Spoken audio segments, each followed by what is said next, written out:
pessoal, vamos dar início aqui à resolução das questões, tá? Como primeira questão, eu trouxe aqui para vocês uma questão de vestibular, tá? Que diz o seguinte: uma pirâmide de base hexagonal feita de ferro maciço terá sua lateral recoberta com tecido dourado para ornamentar um parque de exposições artísticas. Sabe-se que o custo do material equivale a R$ 3,00 por centímetro quadrado. Dado que a pirâmide tem altura medindo 2,69 centímetros e sua aresta lateral tem 26 centímetros de comprimento, o valor a ser gasto na compra do tecido para cobri-la é... Então, pessoal, nós temos aqui um problema, né? Onde ele nos dá algumas informações importantes, né? A primeira delas aqui é uma pirâmide de base hexagonal, né? Que tem como um hexágono como base. E ele quer recobrir, tá certo? O tecido, com tecido, né? A lateral, né? Então, nós sabemos que uma pirâmide, qualquer que seja a pirâmide, é formada de faces laterais, tá? Então, ele quer recobrir isso aí. Para isso, ele dá o custo, né? Que custa R$ 3,00 por centímetro quadrado. Cada centímetro quadrado que for revestido custa R$ 3,00. E ele dá a altura dessa pirâmide e o valor da aresta lateral. E ele quer saber o valor a ser gasto na compra do tecido para recobri-la, tá? Então vamos lá. Vamos aqui copiar aqui as informações que nós temos. Nós temos aqui um centímetro quadrado do tecido vale R$ 3,00. A altura da pirâmide vale R$ 2,69 e a aresta lateral 26 centímetros, tá?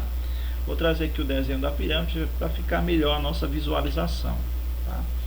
Então, aqui nós temos uma pirâmide, né? Ela tem uma base que é um hexágono. Obviamente, nós já sabemos que o hexágono é uma figura geométrica que possui 6 vértices, né, pessoal? Então ele tem, na verdade, 6 lados, e por isso essa pirâmide aqui vai ter também 6 faces laterais, tá certo? Então é o que a gente está interessado, se a gente descobrir a área dessas faces laterais, que são triângulos, né, ó, tá certo? Se a gente descobrir a área de um triângulo, tá? Como os outros são iguais, tem que ser iguais, né? São iguais. Aí baixo fica fácil, basta multiplicar por 6. Mas por enquanto não dá para saber ainda, porque a gente não tem todas as informações desses triângulos da área das faces laterais. Sobre o hexágono, pessoal, trazendo aqui para vocês dar uma olhada, ó, tem uma característica importante sobre o hexágono, tá? É que o hexágono é formado por triângulos equiláteros. Na verdade, o hexágono é formado por 6 triângulos equiláteros, tá? E o triângulo equilátero, vocês já sabem, né, que são triângulos que possuem, tá certo, o comprimento dos três lados deles são iguais, tá? Então, todo triângulo equilátero tem os 3 lados iguais, de comprimentos iguais, tá? Então essa informação é muito importante para a gente poder utilizar aqui nesse problema, tá?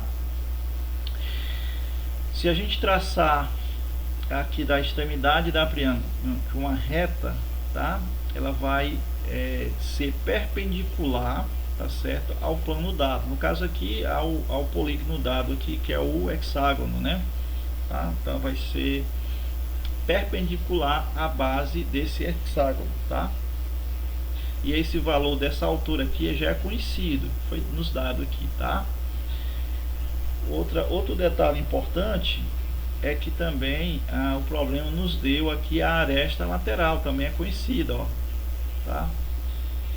E uma coisa importante, se a gente pegar desse ponto aqui, onde essa reta termina, e puxar até a extremidade aqui dessa aresta lateral, nós vamos ter um triângulo, vamos formar um triângulo retângulo, onde esse comprimento aqui eu chamei de A. Se vocês olharem aqui para baixo, pessoal, vocês vão ver que esse comprimento A aqui é, na verdade, na verdade é um dos lados do triângulo equilátero que forma a base hexagonal, tá? Então, como a gente disse que o hexágono, né, ele é formado por triângulos equiláteros, uma vez que a gente descobrir esse A, esse comprimento aqui, ó, dessa face lateral aqui, dessa base, dessa face lateral aqui, ó, tá? Vai ser descoberto também que vai ser A também, tá certo? Por causa da propriedade aqui do hexágono, né? Tá? Então todos os triângulos equiláteros, né, tem o mesmo comprimento, tá certo? Que forma, na verdade, o hexágono. Então aqui, ó, vamos trazer esse triângulo formado aqui para cá para facilitar, tá? Então trazendo ele aqui, nós temos esse lado aqui que é a hipotenusa, que mede 26, né? Tá? Que é a aresta lateral, essa arestazinha aqui, ó.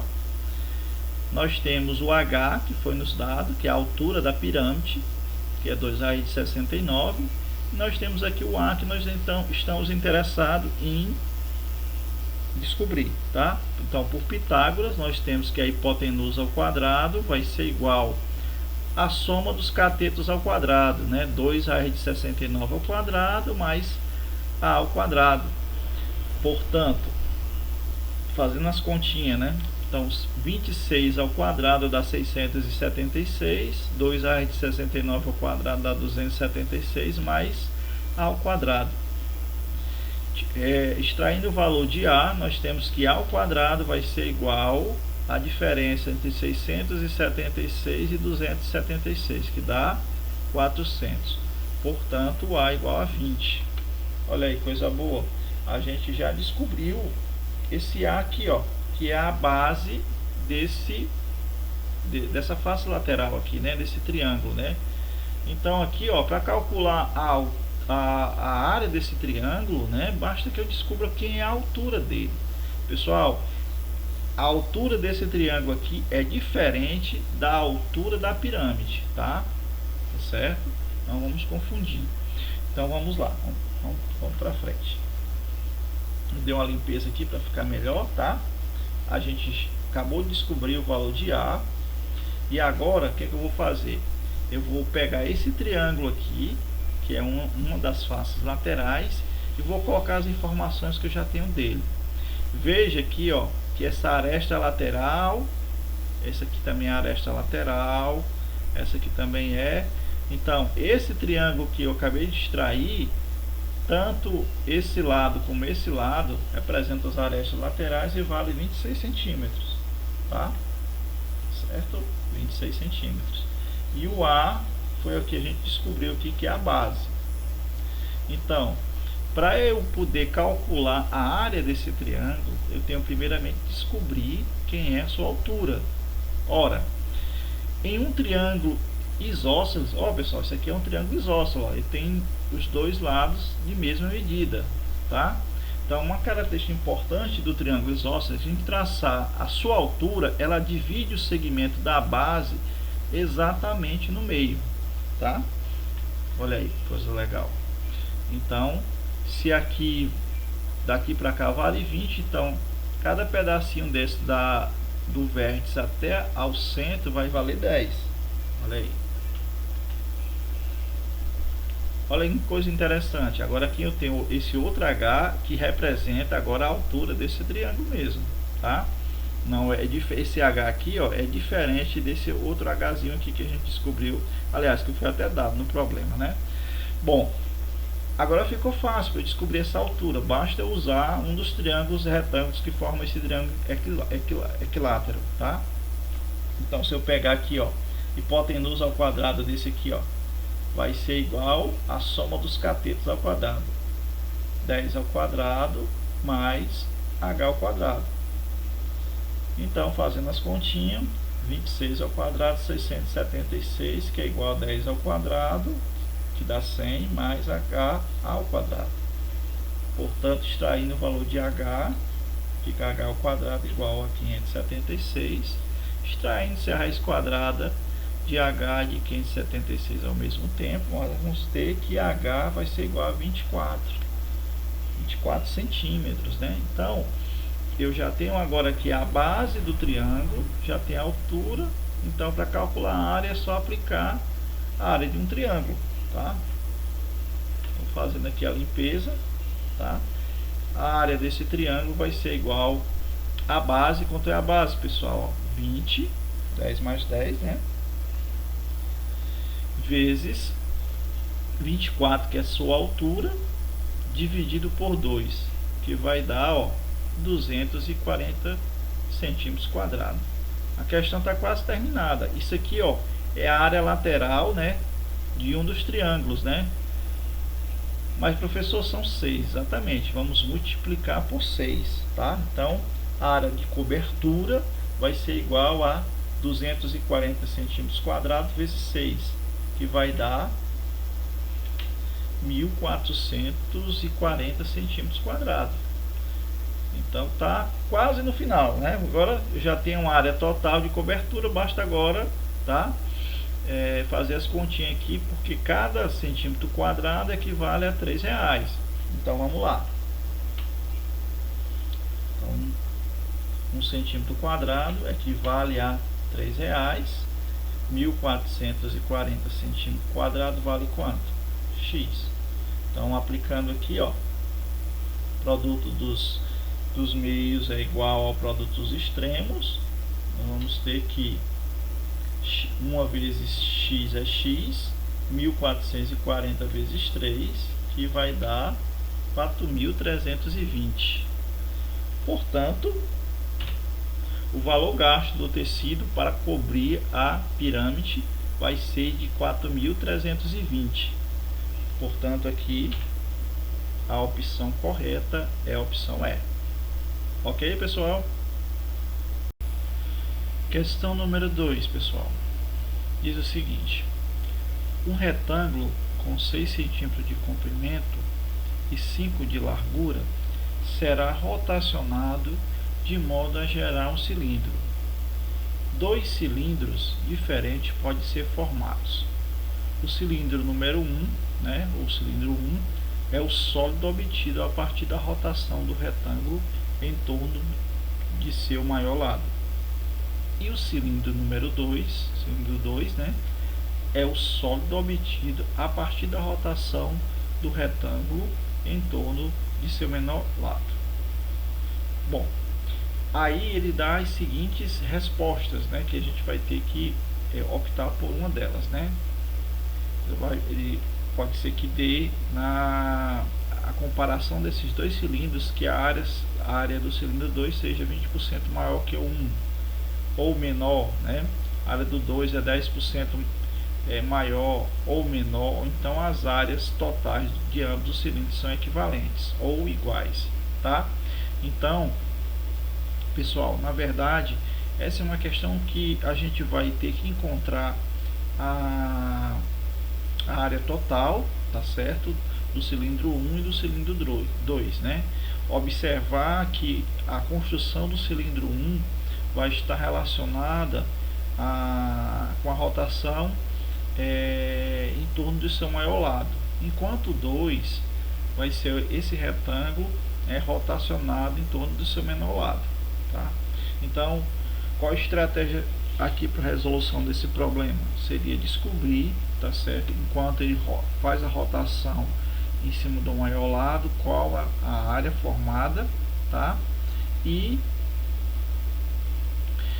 quando ele está rotando em torno do seu menor lado, qual é a área formada. Descobrindo as duas áreas, a gente pode dividir uma pela outra e ver qual a relação que ela vai me dar, ok? Então vamos lá. Solução, né? Nós temos as seguintes informações: 6 centímetros de comprimento e 5 centímetros de largura, tá? Então, essas são as informações que a gente tem do retângulo. Trouxe aqui uma figura aqui que exemplifica o que realmente acontece, tá? Então, aqui eu tenho um retângulo, tá? Ele tem 5 centímetros de largura e 6 de comprimento, tá? O cilindro 1, que vai ser formado com a rotação desse retângulo, é em torno do seu maior lado. Então a figura aqui está na posição, tá? O maior lado aqui é o 6. Então, imagine que aqui eu vou rotacionar, fazer esse cilindro rotacionar, tá certo? E deixar aqui esse lado aqui fixo. Então o cilindro vai rotacionar, tá certo? E esse lado aqui vai ficar fixo. Olha o que é que acontece, né? Quando eu rotacionar esse cilindro, o ponto A e o ponto D vão seguir fazendo o círculo, né? Enquanto o ponto C e D, C e B, né, vai ficar aguardando ele fechar através do movimento circulatório o círculo, de tal sorte que vai formar essa figura aqui, tá certo? Tá? Então, na verdade, quando você pega um retângulo, imagine uma folha de papel, se você rotacionar ela com relação a um dos seus eixos, tá? Quando você fazer o fechamento, ela vai dar exatamente um cilindro, tá bom? Então, vamos lá. Nós sabemos que o comprimento, aliás, a área total do cilindro 1, né, vai ser a área lateral mais 2 vezes a área da base. Isso aqui é a fórmula, tá? Para a gente descobrir a área total de um cilindro, tá? Então é a área lateral mais 2 vezes a área da base, tá? Então, imagine você aqui, ó, que a área lateral quem vai nos dar aqui é o retângulo, né? Fazendo essa rotação aqui, ó, tá? E quem vai nos dar, deixa eu só ativar aqui a caneta, que fica melhor. Pronto. Quem vai nos dar aqui a área da base são os dois, né? As duas bases que é formada no momento da rotação, que é uma característica do cilindro, né? Então o cilindro ele tem duas bases, né? Que são dos dois círculos, tá? E tem aqui, tá? A área lateral é formada pelo retângulo, tá? Então aqui há esse movimento aqui para que ele possa, certo, fechar e se tornar um cilindro, tá? Então a área é dada por essa forma.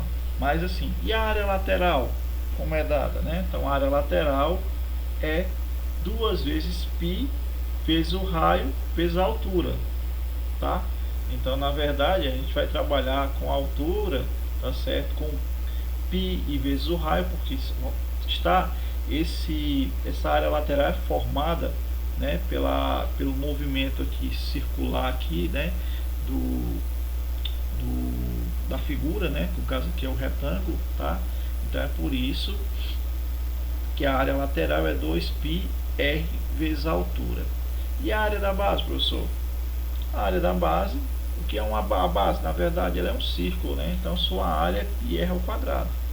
Só que, ó, aqui ela vai entrar dobrada, né? Porque a gente está fazendo a área total do círculo, ok? A área total a área total das duas figuras, né? Tá certo? No caso aqui, de suas bases. Pronto, vou dar uma limpeza aqui e a gente vai continuar agora, tá? Então, calculando aqui a área total, tá? Vai ser igual a 2πr vezes a altura, que é a área da base, né? A área lateral, tá? Onde o raio vai ser quanto? O raio é 5, né? Porque esse movimento aqui, ó, ele vai fechar a circunferência, né? Uma vez aqui que um dos lados está fixo, tá? Então, o raio é 5, tá? Ora, se o raio é 5, então a altura é 6. Então, vamos ter aqui, ó, 2π vezes 5 vezes 6, mais 2π, que é a área da base, né? 2 vezes π, o r ao quadrado. O r é 5, né? Que a gente viu, então nós temos aqui essa expressão que vai nos dar, esse produto aqui vai nos dar 60π, e esse produto aqui vai dar 5 ao quadrado, 25 vezes 5, 50π. Portanto, a área, tá certo, do cilindro 1 vai ser igual a 110π, tá certo? E com relação ao cilindro 2, que ele vai rotacionar em torno do seu lado menor, então procurei fazer uma figura aqui, é que basicamente a mesma aqui, tá? Porém com dimensões um pouco diferentes, né? Porque agora ele vai rotacionar, em vez de ser para o 6, vai rotacionar para o 5, que é o seu lado menor, tá? Ele vai rotacionar aqui em torno do 5 aqui. Portanto, a área total, né, como nós sabemos, é essa fórmula, tá? Portanto, a área do cilindro 2 vai ser igual a 2 vezes π. Agora o raio, ó, pessoal, é 6, ó, não é mais 5 não. Vezes a altura h agora vai ser 5, né, ó. Antes o raio era 5 e a altura era 6. Agora o raio é 6 e a altura é 5. Mais 2 vezes π, o raio é 5, agora é 6, não é mais 5, né? Então fica 6 ao quadrado. Portanto, aqui saiu errado, pessoal, que é A2, viu? Vai ser igual a esse produto aqui, ó. Vai dar 60π, mais esse aqui vai dar 72, ou 36 vezes 2, 72π. Portanto, A2, aqui eu já corrigi, né? A2 vai ser igual a 132π. Então nós descobrimos, quando ele rotaciona para o lado maior, tá certo? Ele forma um cilindro de área de 110π, e quando ele rotaciona, tá certo, o cilindro 2, ele faz a rotação em seu lado menor, dá 132π. Então agora, né, vamos responder aqui qual das melhores opções se adequa, tá? Como ele quer fazer uma comparação, pessoal, a gente pode pegar aqui esses valores aqui e dividir um pelo outro, fazer uma razão, tá? Eu vou dividir a razão, por exemplo, aqui, vamos pegar aqui o A2 sobre A1. Professor, não podia ser A1 sobre A2? Poderia, tá certo? Não tem problema nenhum, tá? Só deu uma invertidinha aqui, mas não tem problema. Só para mostrar que pode ser também, independente da forma como você dividir, o primeiro pelo segundo, ou o primeiro pelo segundo, ou o segundo pelo primeiro, tá certo? Vai dar a mesma coisa, tá? Então, se eu pegar aqui A2 sobre A1, tá? Quanto é que vale A2? Ó, 132, vou colocar aqui em cima, né? E o A1 vale 110 aqui embaixo, tá? Professor, eu posso usar o produto dos meios é igual ao produto dos meios é igual ao produto dos extensos? Posso usar? Pode, mas nem tem essa necessidade. Se você pegar aqui, ó, e dividir 132 por 110, vai dar quanto? 1,2, né? Então nós vamos ter, ó, A2 sobre A1 vai ser igual a 1,2, 1,20, tá? Portanto, agora eu posso fazer aqui a multiplicação? Pode e deve. Então, nós temos que A2, né, que é a área do cilindro 2, vai ser igual a 1,2 vezes A1, tá? Então, olhando para cá, a gente tem como fazer essa interpretação aqui e dizer qual é das opções, tá? De cara, ó, a E não é, porque as áreas totais de ambos dos cilindros são equivalentes? Não são, tá? A área de um deu 110 e a área do outro deu 132, tá certo? E aí, ó, ele fala aqui de percentuais, né, ó, de 20 e 10%, se é maior ou menor. Então, observe aqui que ele está sempre se referindo ao cilindro 2 com relação ao cilindro 1. Então, por isso que aqui eu fiz a inversão, tá? Senão, eu teria que passar de um lado para poder ficar melhor de analisar. Então, ele está sempre comparando o cilindro 2, tá? Então, por isso que eu deixei aqui, ó, no final, com relação ao cilindro 2. Mas se eu chegasse ao final com relação ao cilindro 1, era só inverter, tá certo? Então eu tenho aqui que o cilindro 2 é 1,2 maior do que o cilindro 1. Pessoal, esse 1,2 corresponde na verdade a 20% maior do que o cilindro 1, tá? Então 1,2 quer dizer que o cilindro 2 é 20% maior do que o cilindro 1. Professor, e se fosse 1,5, né? Obviamente que o cilindro 2, né, teria uma área 50% maior do que o cilindro 1 e assim por diante, tá certo? Então a resposta correta aqui, ó, pessoal, a área total do cilindro 2 é 20% maior que a área do cilindro 1, ok? Então a resposta correta é o cilindro, é a opção A, ok, pessoal?